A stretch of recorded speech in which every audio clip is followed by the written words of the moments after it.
Today I was sharing very sad news.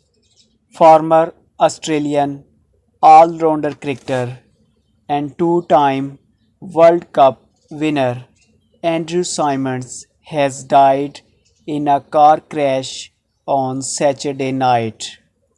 Symonds' family confirmed this news.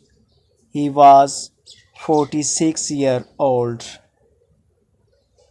Symonds made his international debut in 1998. He went to be a part of Australia's two-time World Cup winning squad in 2003 and 2007. Symonds was also a part of Indian Premier League.